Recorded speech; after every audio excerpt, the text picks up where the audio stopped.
Hi friends, எல்லாருக்கும் வணக்கம். நம்ம இன்றைக்கி பார்க்க போகிறது பலக்காய் சிப்ஸு.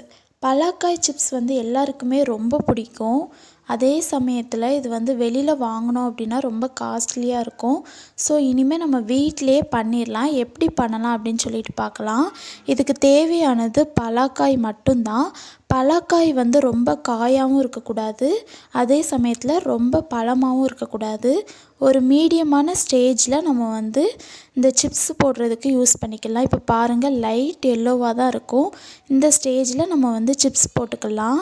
இப்போ அதில் உள்ள சொலையை எடுத்துக்கலாம். சொலைக்குள்ளே நம்மளுக்கு ஒரு சீட் இருக்கும். அந்த சீடை ரிமூவ் பண்ணிவிட்டு இந்த மாதிரி சின்ன சின்னதாக ஃபிங்கர் சிப்ஸுக்கு ரெடி பண்ணுற மாதிரி சின்ன சின்னதாக கட் பண்ணி எடுத்துக்கலாம்.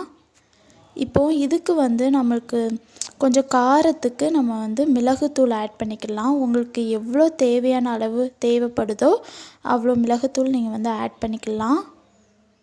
ஆட் பண்ணிவிட்டு நல்லா மிக்ஸ் பண்ணி விட்டுக்கோங்க. இப்போ கொஞ்சமாக மிளகாய்த்தூள் ஆட் பண்ணுறேன். நீங்கள் இதை ஆட் பண்ணி மிக்ஸ் பண்ணதுக்கப்புறம் ஒரு 10 மினிட்ஸ் கழித்து இதை ஃப்ரை பண்ணி எடுத்துக்கோங்க. இப்போ நம்ம உப்பு இது கூட டைரெக்டாக சேர்க்கக்கூடாது. ஸோ இது உப்பு தண்ணி மாதிரி ஒரு ரெடி பண்ணிவிட்டு அதை தான் சேர்க்கணும். அதனால் ஒரு 1/4 கிளாஸ் தண்ணியில் உங்களுக்கு தேவையான அளவு உப்பை இது கூட நீங்கள் ஆட் பண்ணிக்கோங்க. ஆட் பண்ணிவிட்டு அது கூடவே நீங்கள் கொஞ்சமாக மஞ்சத்தூள் ஆட் பண்ணிக்கலாம்.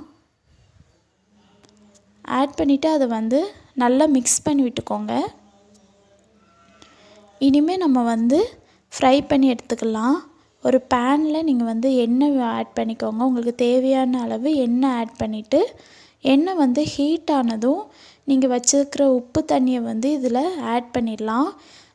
அந்த உப்பு தண்ணி ஆட் பண்ணதும் எண்ணெய் ரொம்ப நம்மளுக்கு வெளியில் தெறிக்கும். ஸோ ரொம்ப சவுண்டு கேட்கும். நீங்கள் பயந்துடக்கூடாது. இந்த உப்பு தண்ணி ஆட் பண்ணிவிட்டு உடனே நீங்கள் இந்த சிப்ஸை போட்டுடலாம். போட்டிங்கன்னா உங்களுக்கு அந்த வெளியில் தெறிக்காது. எண்ணெய் சவுண்டும் ஸ்டாப் ஆயிரும். இப்போ பாருங்கள், உங்களுக்கு ஸ்டாப் ஆயிருச்சு சவுண்டு. உங்களுக்கு அதே சமயத்தில் நம்மளுக்கு ஃப்ரை ஆகிட்டுருக்கு. ரொம்ப சீக்கிரமாக ஃப்ரை ஆயிரும். ஒரு 5 மினிட்ஸ் இல்லைனா 7 மினிட்ஸ்க்குள்ளே ஃப்ரை ஆயிரும். இப்போ பாருங்கள், நமக்கு ரெடி ஆயிடுச்சு. இனிமேல் நம்ம செப்ரேட் பண்ணிடலாம். இப்போ பாருங்கள், நம்ம செப்ரேட் பண்ணிட்டோம். இவ்வளோதான். ரொம்ப டேஸ்ட்டாக இருக்கும். கண்டிப்பாக ட்ரை பண்ணிவிட்டு எனக்கு எப்படி இருக்குன்னு சொல்லுங்கள். நம்ம சேனலை சப்ஸ்கிரைப் பண்ணாதவங்க மறக்காமல் சப்ஸ்கிரைப் பண்ணிக்கோங்க. பக்கத்தில் உள்ள பெல் ஐக்கானையும் கிளிக் பண்ணி ஆல் கொடுத்துக்கோங்க. தேங்க்யூ.